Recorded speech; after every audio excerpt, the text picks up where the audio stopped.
Well, hello to no one out there. I've decided to relieve some stress by streaming and just arbitrarily talking about magic sets. So I thought I'd start. Well, description says alpha, but I'm really going to go through beta here because there are cards missing from alpha, and there's no point to doing an alpha review and then a beta review. So as we come to the two cards that were not in alpha, we'll mention them. But there's it's not really about the intent of the set because it's just more of a misprint, and they just anyway. So the point of this is to look though at the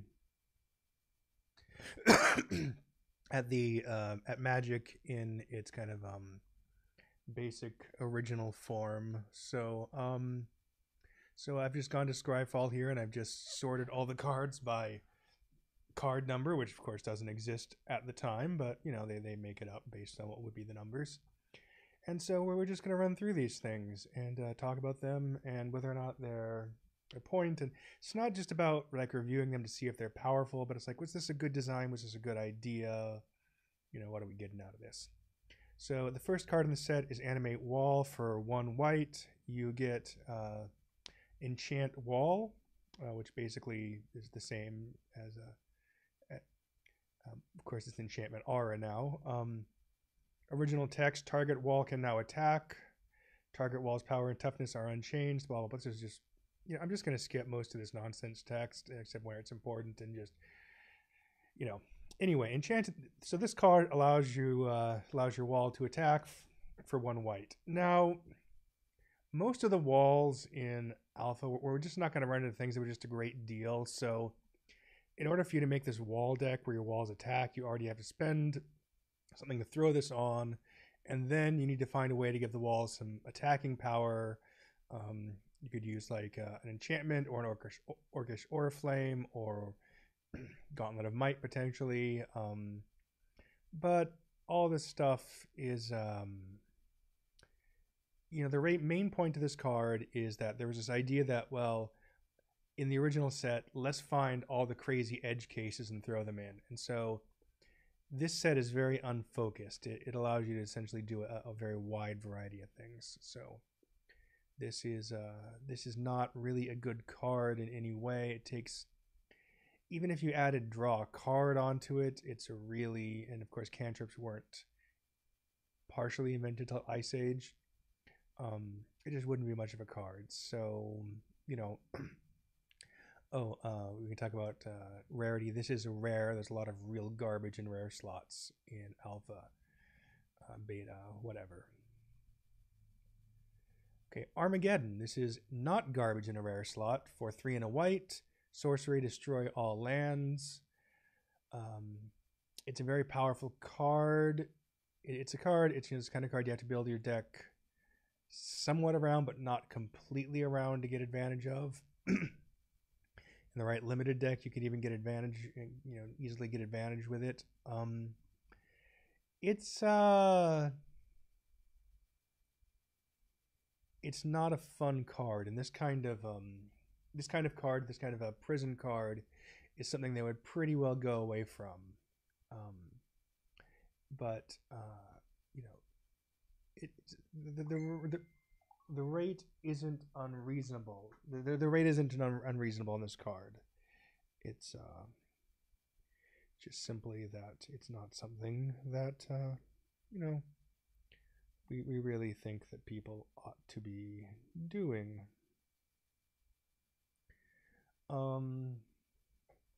So okay, so Armageddon, like the next card, was even though it's really powerful, it wasn't like there were so many cards that were just super broken. They didn't catch some of the like regular broken cards. Boy, how many devices do I have that make noise around here? Let me tell you, man, everything is just beeping. Hi Abby, how's it going? So the next card, you can already see it, of course, is Balance. And so Balance for 1 and a white, you basically each player chooses the number of lands they control equal to the number of lands controlled by the player who controls the fewest and sacrifices the rest. then you discard cards and sacrifice creatures the same way. This is kind of busted. And it is very easily abused and leads to lots of unfun, instant win, instant lose game situations. And, you know, I'm happy. I'm just going to waste some stream time and send a text message.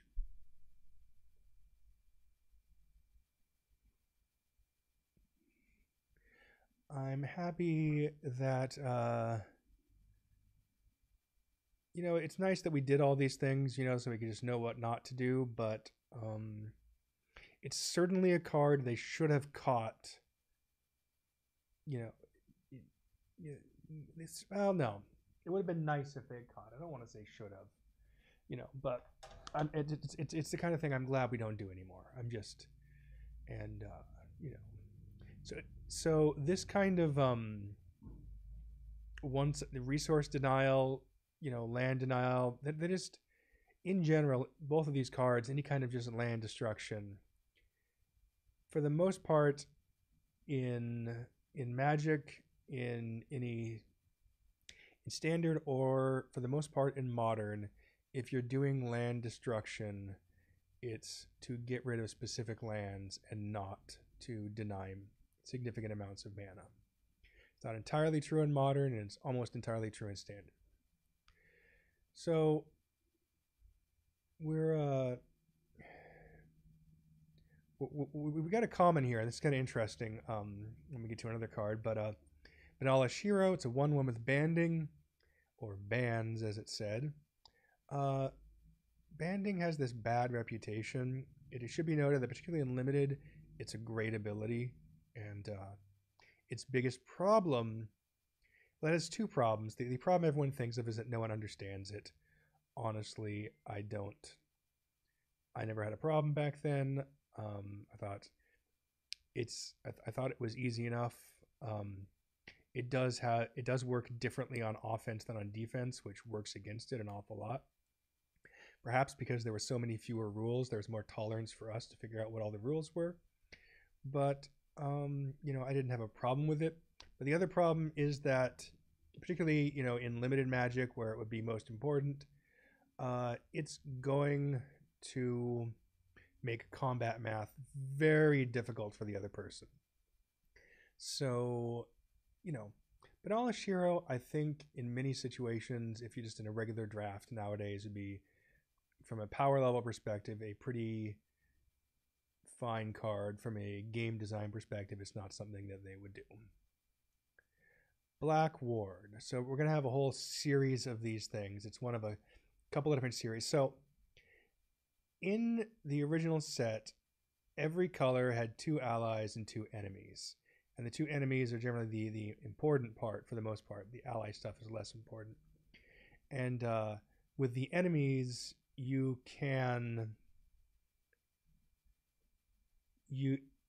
every color is allowed to do things in alpha, beta, that they normally wouldn't be able to do when they're going up against their enemy colors. And this is something that would be true for quite a long time, but is pretty much but not completely gone from Magic now. In fact, most color-specific stuff, Magic, there's a lot of stuff about color in early Magic. Color was important, and nowadays it's rarely important, and there are reasons for that. But White has this cycle of wards.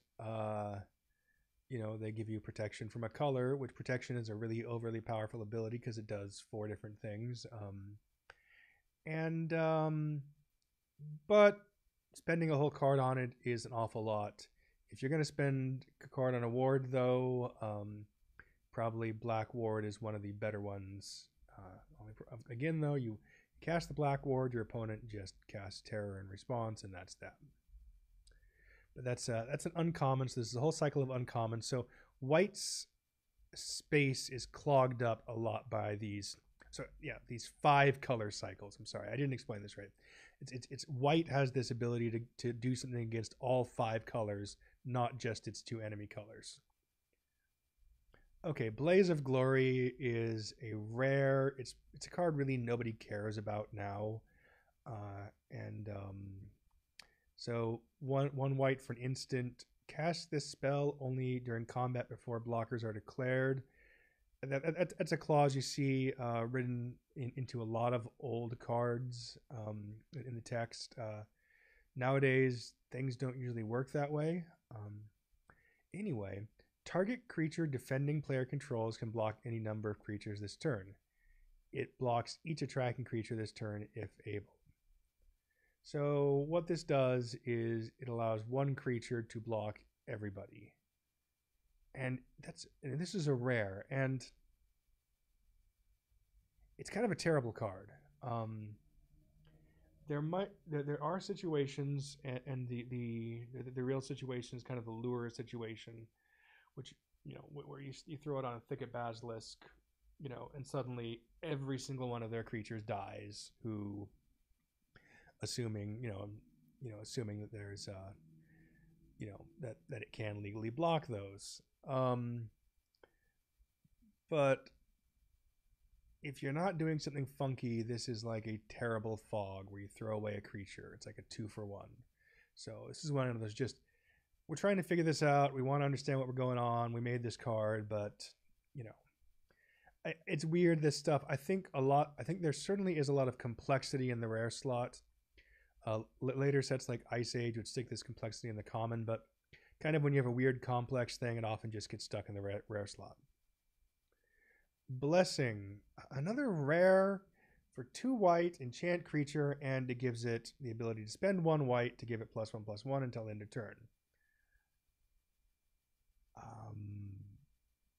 It's kind of an expensive card for this ability without giving it anything baseline. You really want it, if you spend 2 white in an enchantment, you want to get more than just the ability to pump later. So it's kind of already a bad, it's just kind of already bad deal. It's sitting in the rare slot. It's just wow. It's just things were different.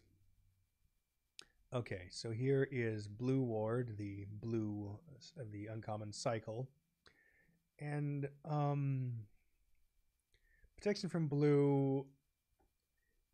In the early sets, you still had cards like Unsummon that it might matter on. There's always attacking and blocking, but it kind of ranks below protection from black, and you can make an argument for protection from white because of a card we'll talk about in a moment, which is perhaps most important. But blue, blue is just kind of, it's probably the second worst, I would say. Just but none of them are really things you should play. Castle, since Castle made it, all the way up to 5th edition, we played Castle. It's the kind of thing you would throw in your deck early on when you're learning the game, and it wouldn't completely destroy you, but it's just like, so what? Your untapped creatures gain +0/+2.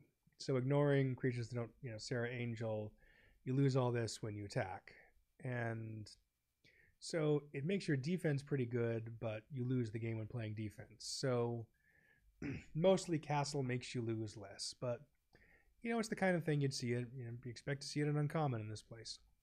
All right, we're about to start the Circle of Protections. There are 5 Circle of Protections, 1 for every single color. Circle of Protections cost 1 and a white, and they are all enchantments. That's for 1. The next time a whatever color source of your choice would deal damage to you this turn, prevent that damage. This could do an awful lot for you if your opponent was playing a monocolor deck where they were only getting through via creatures. They didn't have enchantment removal. There's a good chance that it was just the end. Or if your opponent was playing a red deck, there's a good chance it was just the end. Your opponent was playing multiple colors, you would need multiple circles. But situational, and boards didn't go as wide back then because there weren't so many tokens as there were kind of in the modern era of Magic, where we have a lot of tokens. So Circle of Protection Black was a pretty good Circle of Protection. wouldn't save you from everything. There's some life loss because it only prevents against damage, but there's enough stuff going on here. Hi, Scott. Should turn off messages.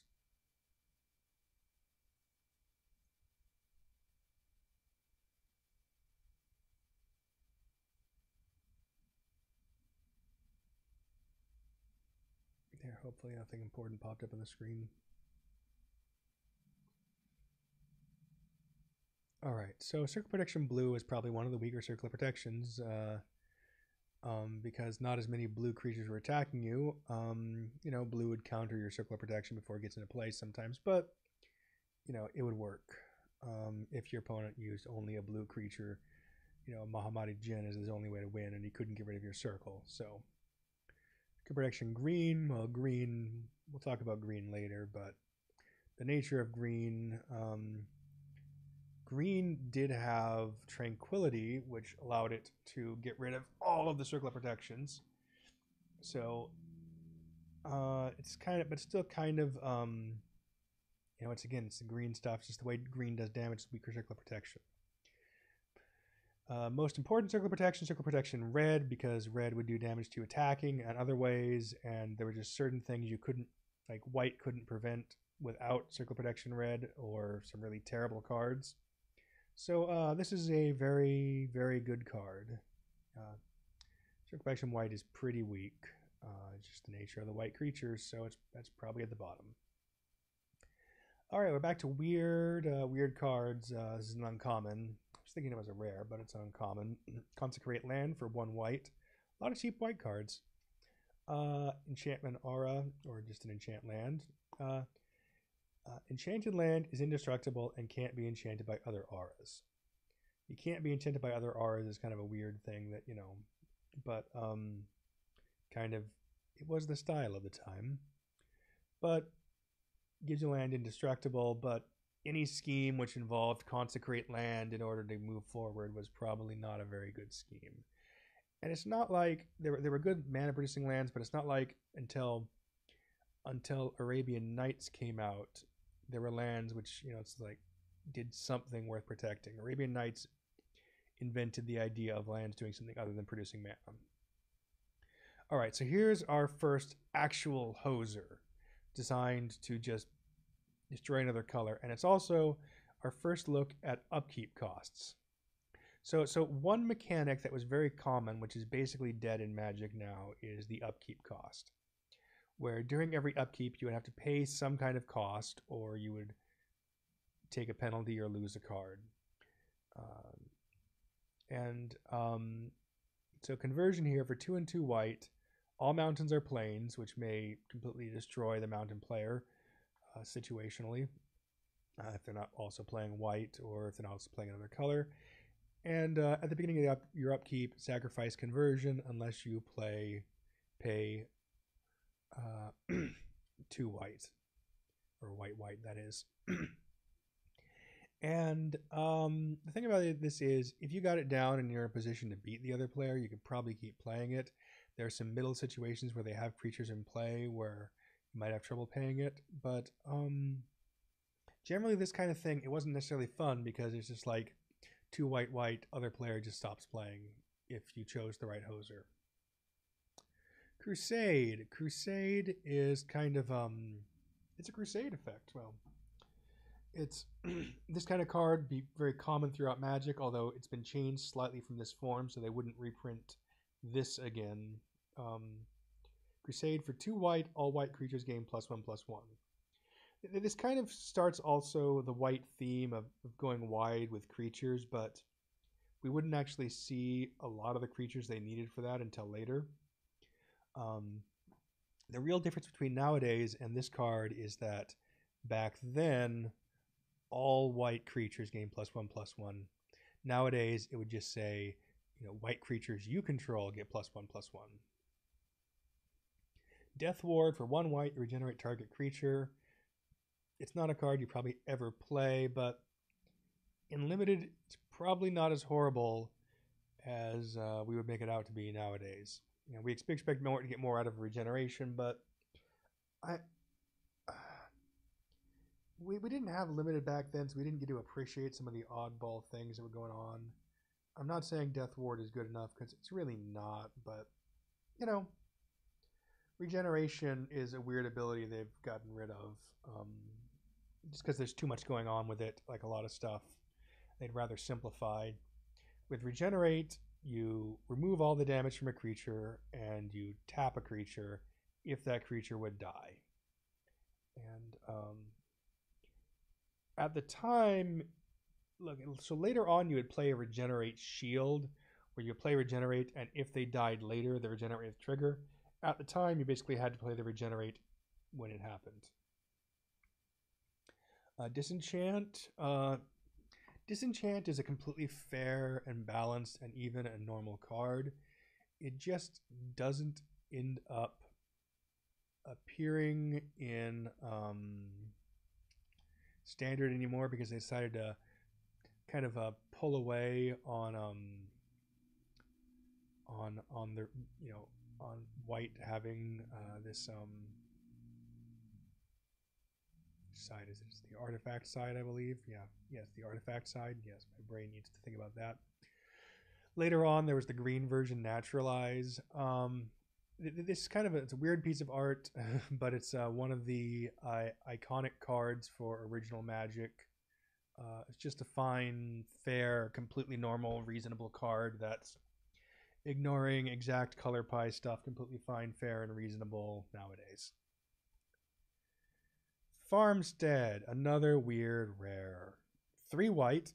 Here's your devotion. It's an aura where you enchant a land, and every upkeep you can spend 2 white to gain 1 life. This is a terrible, terrible, terrible deal.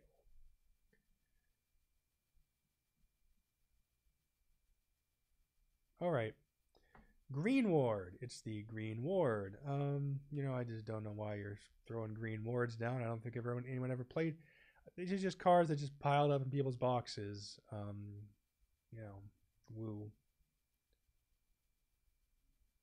Guardian Angel, white X. So there's a kind of cycle of X cards as we go through here at common, and they wanted everybody to have at least 1 X card, although it's not completely a cycle because it's a little off balance. It's kind of like the 3 cycle, which we'll see. Guardian Angel, white X, prevent the next X damage, that would be dealt. Now, the wacky part about Guardian Angel is that you prevent the next X damage being dealt to any target, but you also gain the ability to spend 1 and prevent any future damage at any time. So you can basically always play Guardian Angel if you were ever to play it, which you probably wouldn't because it's a very expensive way to prevent damage. But you can basically always play it for the minimum amount. So it's like all the damage prevention stuff, it's too underpowered. But it was a wacky card then, a wacky card now, and the only thing that keeps it from being wackier is that no one will play it. All right, so the first of our 3 cycle. There are 5 cards that do 3 of something, 1 for each color. One of them got slipped off into rare though. So this is Healing Solve with a very Dan Frazier-esque thing where he's got something going on with a wacky background. And Healing Solve just gives you get 2 choices. You can gain 3 life, or you can prevent the next 3 damage to be dealt to anything this turn. And it's not powerful enough by a little bit. I think honestly it's not hugely underpowered for limited play, but pretty much all the damage prevention is just like, well, you should, for 1 mana you should completely save a card. So Holy Armor. It's funny.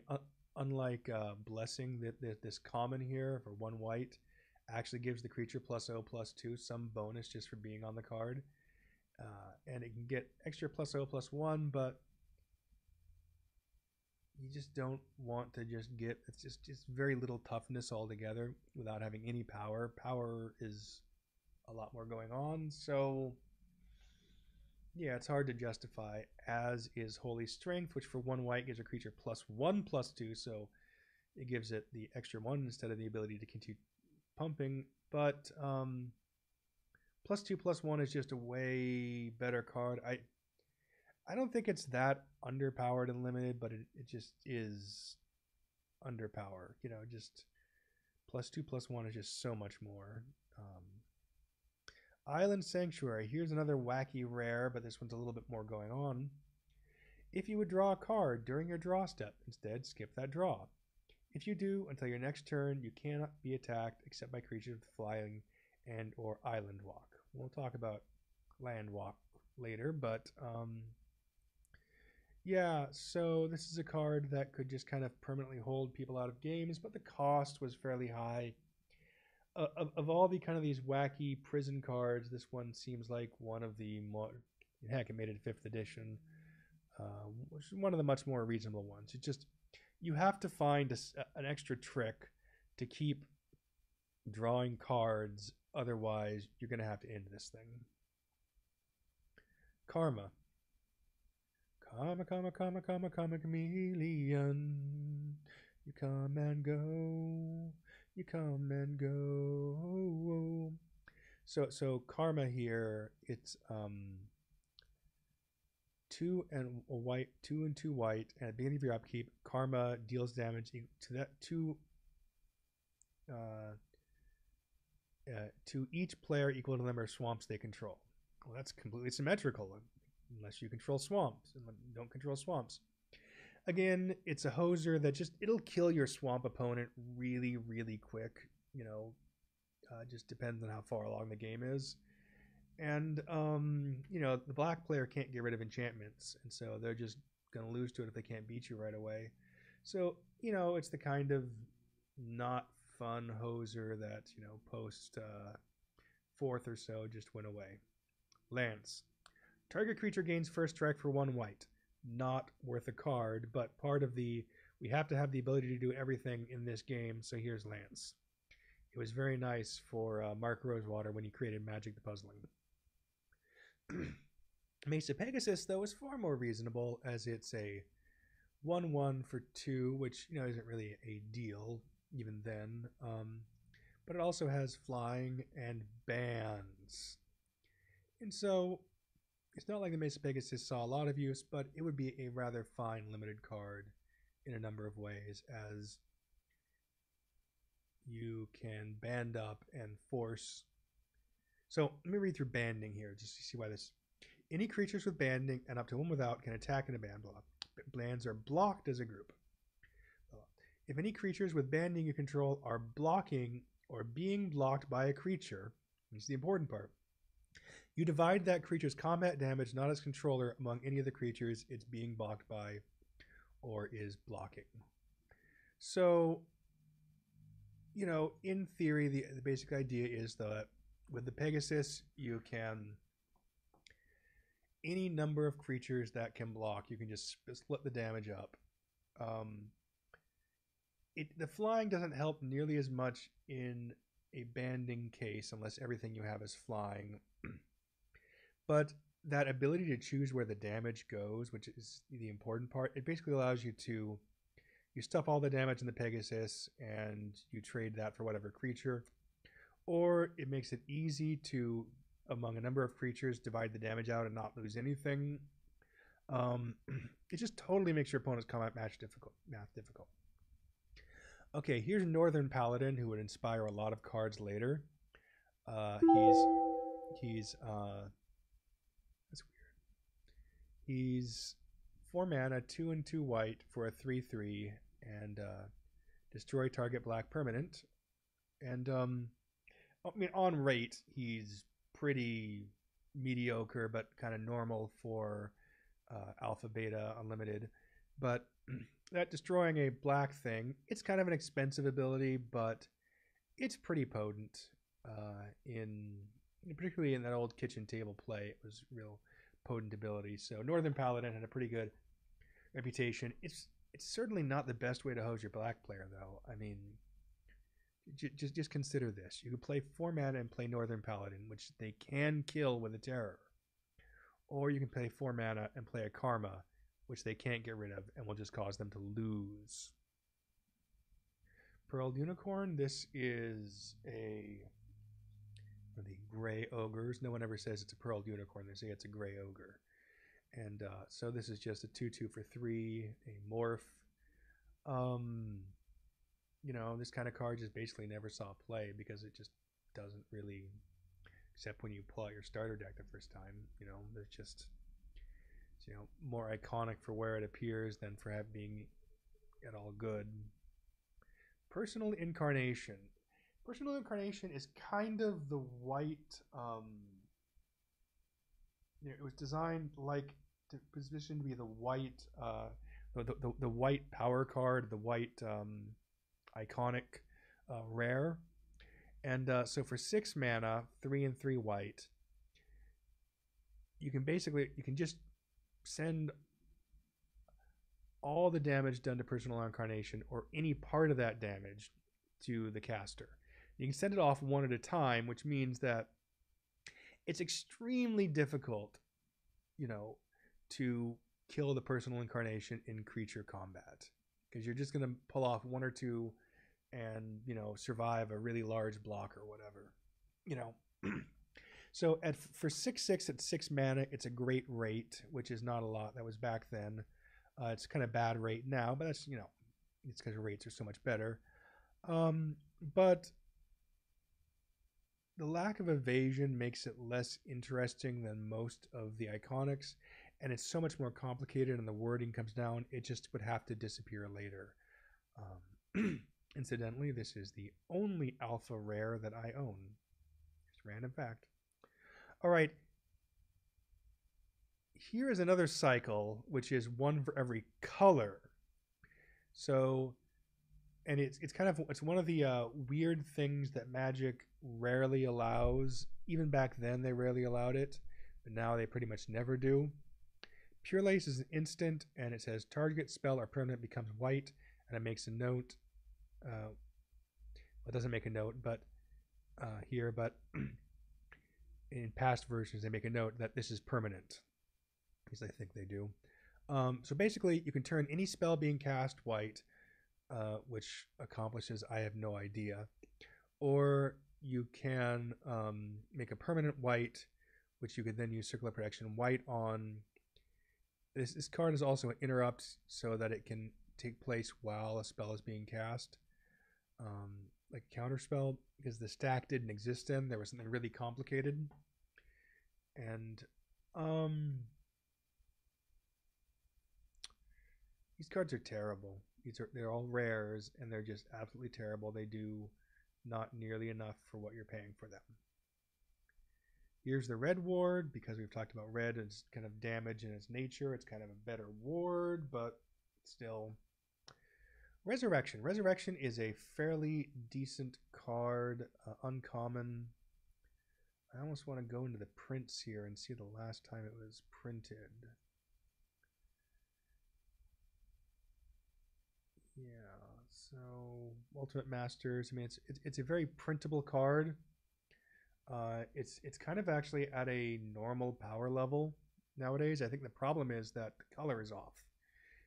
We just don't have this ability in white anymore. But basically, for 4 mana, return target creature from your graveyard to your battlefield. The thing that keeps it from being kind of iconic in general, as compared to the black card that does this, which it's just the cost.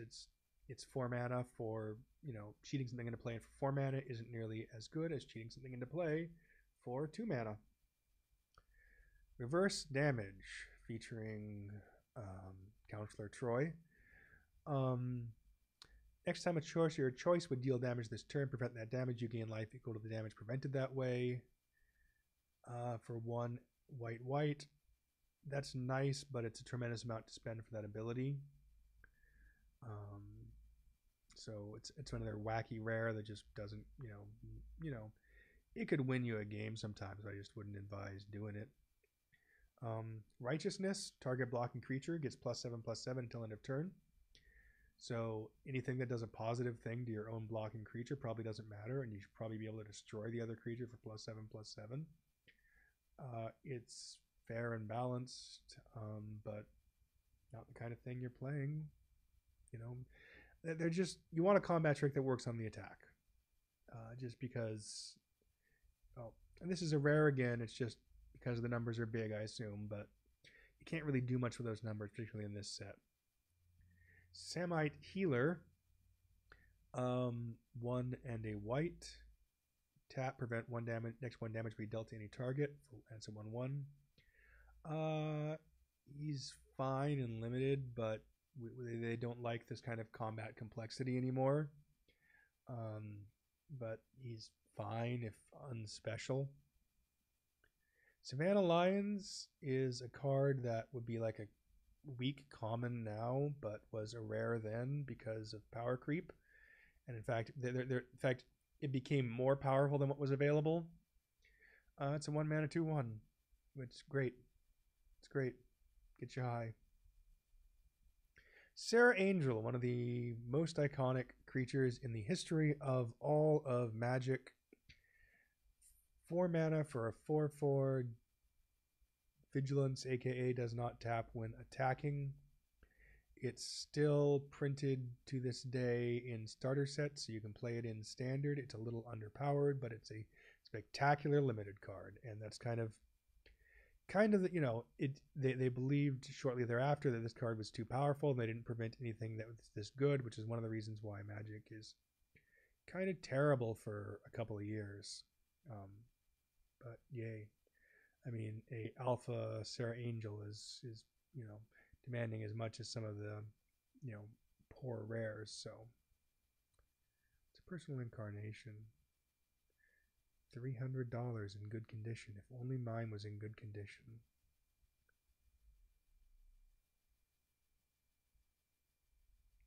Swords to Plowshares, the often described as the best removal spell ever. A 1 mana instant that exile target creature removed from the game back then. Its controller meaninglessly gains life equal to its power. It's a transaction that's pretty much always worth it. Particularly, you're going to gain the advantage, which will let you win the game on it. So, you know, great card. If there's kind of a different attempt at an iconic rare that failed here, there's Veteran Bodyguard. 5 mana for a 2/5, which isn't a good deal, but is allowable when something wacky is going on. As long as Veteran Bodyguard is untapped, all damage that would be dealt to you by unblocked creatures is dealt to Veteran Bodyguard instead. Problem is that he dies real quick, and so there are times when, I mean, I think he's probably an effective limited card. You would kind of like be an uncommon or something, but not much more. Here's a wall. It's a Wall of Swords. As much as I talked about Animate Wall not having good targets, Wall of Swords is a fine target. Especially back then, a 3/5 flyer for 4 would be a great deal, except for the fact you had to spend an entire card to get to entire card and an additional mana, that is, to get to that 3/5 flyer. But, you know, there it is. White Knight, another one of the very iconic cards, White and Black Knight. They are 2 mana, white, 2/2s with protection from black and first strike. These are great cards. The problem with printing them nowadays is protection from black is a dead ability. It will only appear in old, protection is a dead ability. It will only appear in old sets.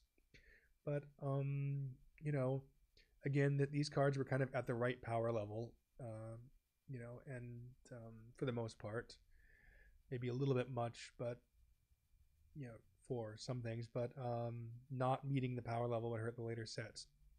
Here's White Ward. Kind of, we're finally out of wards. Creature gains protection from white. So what? Just, oh man, another uncommon. All right, here is an iconic card that would appear in a bunch of sets. It's considered a little too powerful now. They usually want this at 5 mana and not 4. But basically, it's you know, it's Wrath of God. You know, destroy all creatures. They can't be regenerated. They can't be regenerated keeps it from, even if the power level was right, from appearing in these standard sets. Yeah, great, iconic, powerful, slightly too powerful for standard card. All right, Air Elemental. Air Elemental is a uncommon for 4/4. It's one of the 4 elementals in the set. It is a 4/4 flying for 5, and it's a great limited card that is just worse than Sarah Angel. It's kind of interesting what they were thinking in terms of those things. These cards at the same rarity, different colors, just being worse. I don't know. So a card that was good though is Ancestral Recall. You notice all this red around it here. So this is the one of the 3 that got pushed to rare. I have no idea if they thought they could put this at common at some point. I'm sure someone has the answer to that for me. 1 mana, draw 3 cards. It says target player, so somewhat you can change the target, which is a disadvantage. You can make your opponent draw, which basically never happens. But for 1 mana, drawing 3 cards, this may be the most powerful non-anti card in the game. It's essentially either this or Black Lotus, depending on what you're feeling like.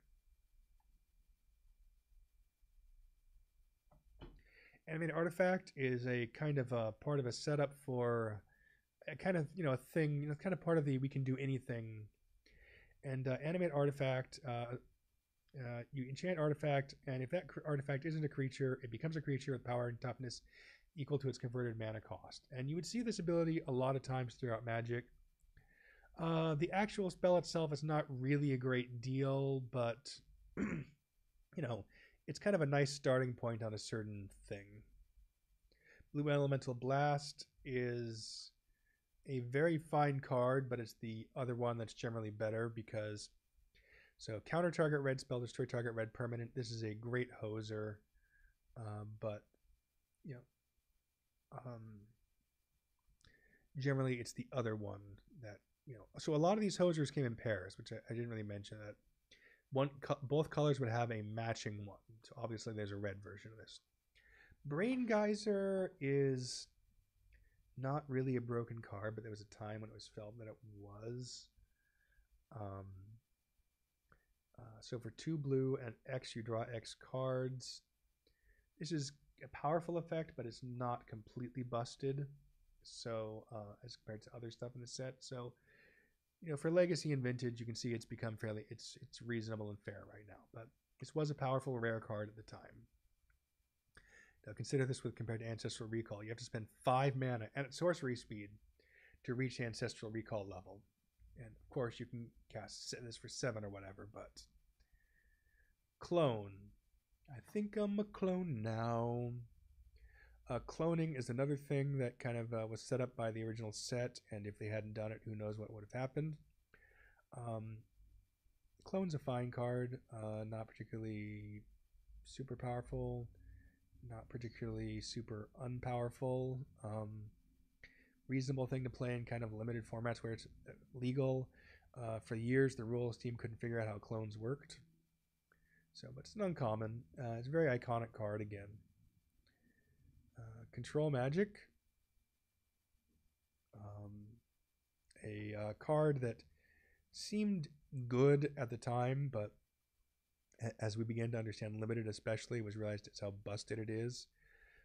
I mean, nowadays for 5 mana, you get a conditional Control Magic. But basically it's because it's a 2-for-1. Your opponent loses 1 thing, you gain 1 thing. -1 for them, +1 for you. That's a 2-for-1. But it's a great card, Copy Artifact, kind of just we're doing everything. So we had a clone for creatures, now we have a clone for artifacts. Copy Artifact at its price and when things going on. Sometimes this allows you to do some busted things, I think. Someone else can tell me, but it's whatever it's doing, they're not busted enough now for anyone to care.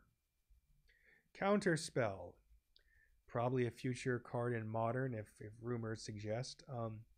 Counterspell is the counter spell. It's one of the few cards where it's just they didn't leave a lot of space for the name. You know, just like they took the whole thing. You know, counter target spell. You know, nowadays in standard, you for 1 and 2 blue, you get a counter spell with some minor bonus. It's so 2 blue is just considered too powerful or standard. Back then, at least it was considered more reasonable in the whole scope of blue. Creature bond. It's just so cards that only trigger when a creature dies, they're just not great. Creature bond here for 1 in blue. Chant a creature. When it dies, it deals damage equal to that creature's toughness of the creature's controller. Blue doesn't have a lot of way to deal direct damage, but also doesn't have a lot of way to kill creatures. This whole thing is just a weird common, especially. It's just not something you'd want to do a lot. It's a very specialized task. It should probably be an uncommon for kind of like this kind of jank. You just don't ever want to. Nobody ever used this card. We just stared at it. Drain power. You know, I'm not really sure where the power level is on this right now, just in general. It was kind of looked at as being pretty interesting back then, but basically you have to drain all of your lands. You basically, every land that can produce mana has to produce mana, and then you lose all of it. And ignoring the ability to kill people with damage.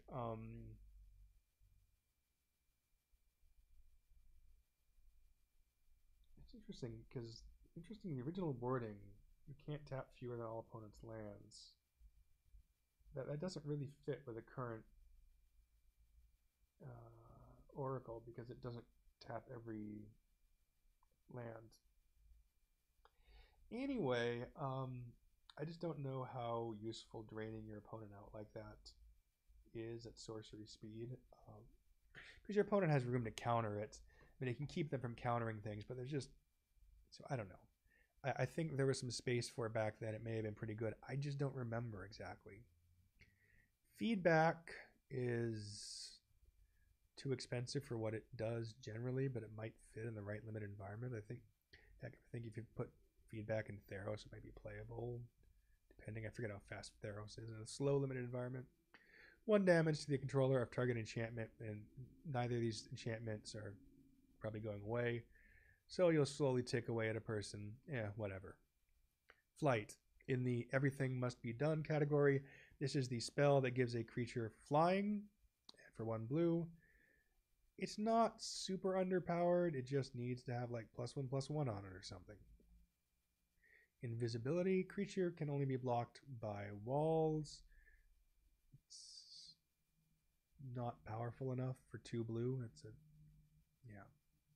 What's an enchantment? I forgot. But yeah, it's just... There's not...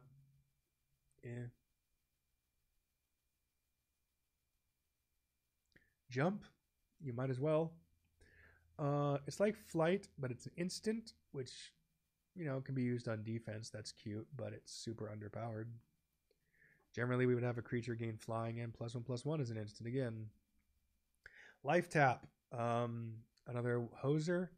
You gain 1 life each time your opponent's forest is tapped. This is a pretty cheap hoser, and it does a lot to kill your forest opponent. My mono green deck would just kind of lose to this.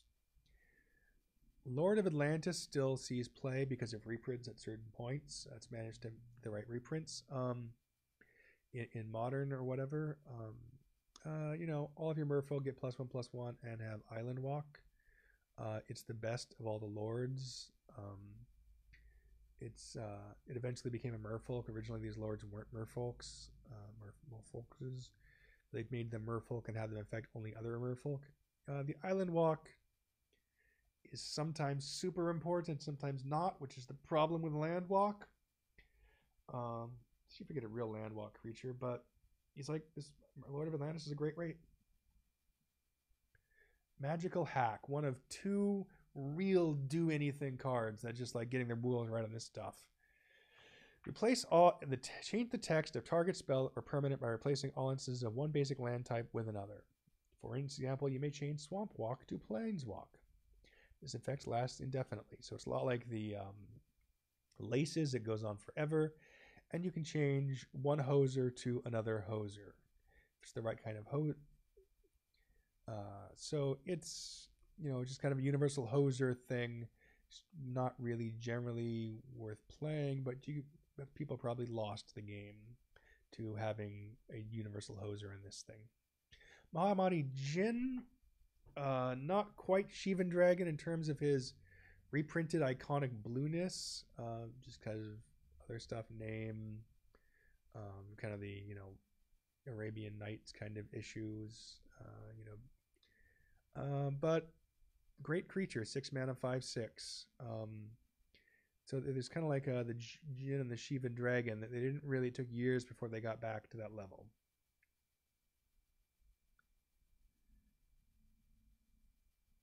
Mana short is so much like mana drain. Tap all lands target player controls, and that player loses all unspent mana. But this one is an instant. Let's go back to that. Mana short and not mana drain. Drain power. So weird. Mana short is the card I remember being used some because it's an instant. You could use it during your opponent's turn and then come back around. So it sort of costs more, but there's a lot more going on right there. You can just kind of cut off your counterspelling opponent before the next turn or force them to take action on your turn. That's just a lot better than the sorcery. Merfolk of the Pearl Trident. So the problem with Lord of Atlantis is that he's only giving bonuses to these dorky 1/1 for 1 merfolks. One of the iconic 1/1s for 1 in the game. They do nothing. Phantasmal Forces is probably a very playable limited card, kind of maybe not recognizing it because it's a 3 and a blue 4/1, which would be a completely pretty decent stat line nowadays. Generally you get like a 3 and a blue, 3 and an X, 3/1, 3 and 8 color, 3/1, and then with an ability. But for the 4/1 you have to pay 1 or he dies. They'll die to nearly anything flying, but if there's nothing flying, they'll just come across and do a ton of damage. I'd probably play with a lot of those unlimited because the 1 blue would probably slow me down but be worth it. Phantasmal Terrain. When a Phantasmal Terrain enters the battlefield, choose basic land type. Enchanted land is the chosen type. Again, part of the let's do anything set of cards. Spreading Seas is like the much better version of this card years later. There's just, again, you don't want to spend a whole card to do this thing, particularly in Alpha. The idea would be like a Phantasmal Terrain to make sure you get Island Walk or whatever, but that's a lot to get Island Walk. Phantom Monster is a 3/3/4/4. Things are often described as being phantom monsters for being of the phantom monster size. Completely fair, limited card. At the time it may have been constructable, but not that kind of thing's not now. Pirate Ship. Pirate Ship is like the bigger version of another card. He's actually got okay stats. He'll still die to a lightning bolt though, which is it'd be better if he was 3/4. And you can tap to do 1 damage to any target. You can't attack unless the opponent has islands, and you destroy it if there's no islands. For a while, that was called Island Home. Which was a dumb ability to have and then keyword, which is why they got rid of it. They keyworded it because it was used a bunch and then got rid of it because it was dumb. But, all in all, I would certainly play this card in limited. Oh, gosh, even if I can't block with it, I'm going to have islands. I'm not going to lose all my islands. Power Leak. At Enchantment again. At the beginning of the upkeep enchantment's controller, that player may pay any amount of mana. Power Leak deals 2 damage to that player. Prevent X of that damage, where X is the amount of mana the player paid that way. So basically, the idea is you pay up to 2 mana to prevent up to 2 damage. It's just not... It's going to get worse as the game goes on. It's just not going to be a reliable way to do stuff. So Here's an iconic card, Power Sync. Counter target spell unless controller plays X. There's a lot of variants on this blue X counter target spell unless the controller plays X. This one is one which wouldn't really be reprinted now because this is not an ability that used, but it says if that player doesn't, they tap all lands with mana abilities they control and lose all unspent mana. I played with Power Sync bunch at the time, even though there were probably better counter spells around. Nowadays, it would be a great card. It would be really like that second clause is really probably pushes it too far. Prodigal Sorcerer, Tim, as he was called back in the day, super iconic card. 3 mana for a 1/1, not a thing they do anymore, but you tap him to deal 1 damage to any target, so he just messes with your opponent like crazy. Great limited stuff. Psionic Blast, a totally out of flavor, out of thing card. I mean, doing damage is totally out of blue now, even though it was a thing then. But like even then, Psionic Blast, which is uncommon, but it was just way off. Psionic Blast does 4 damage to any target, but 2 to you as well. Constructed probably questionable, but 4 damage is an important number, like Sarah Angel. Limited, totally worth it. Psychic Venom, another random enchanting thing. Whenever enchanted land is tapped, Psychic Venom does 2 damage to that target land's controller. It's a terrible card because it's like a worse destroy land. Yes, it's slightly cheaper, but your opponent can choose to use it if they really need to.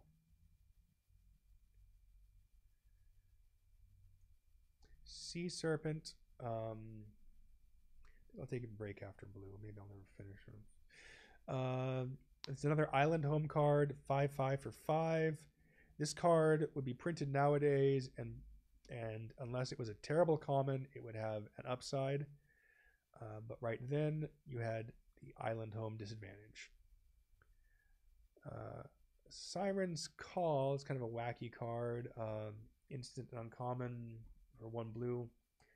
You cast it during an opponent's turn before attackers are declared. Creatures the active player controls attack if able.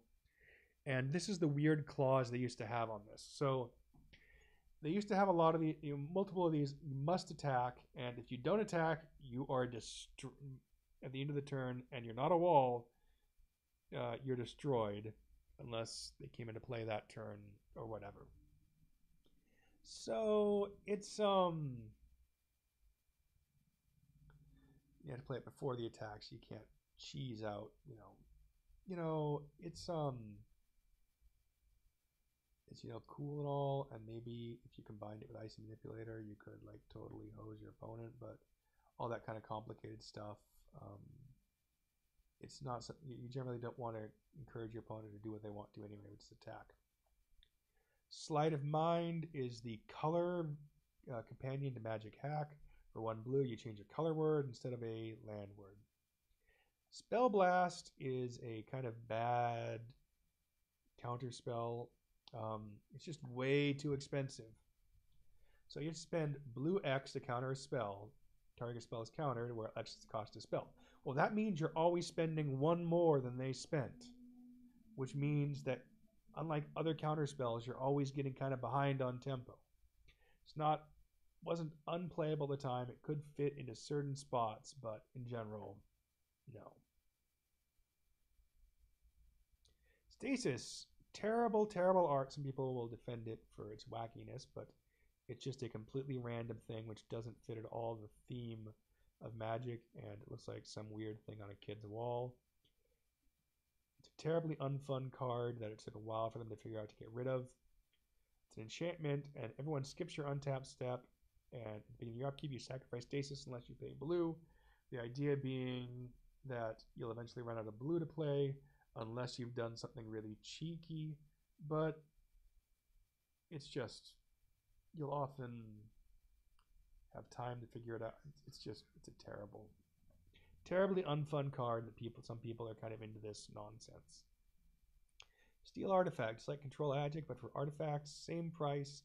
It's far worse because stealing an artifact for 4 is not the same as stealing a creature for 4. Thought Lace, the blue lace, makes a spell or permanent blue, and Again, all these laces, there's waste in the rare slot. You spend a fortune to buy yourself an alpha or beta pack, and you open a lace, and you just like kill yourself because it sucks. Time Walk. Time Walk is even though it wasn't officially a cantrip, it is the original cantrip because it replaces itself with a card on the next turn.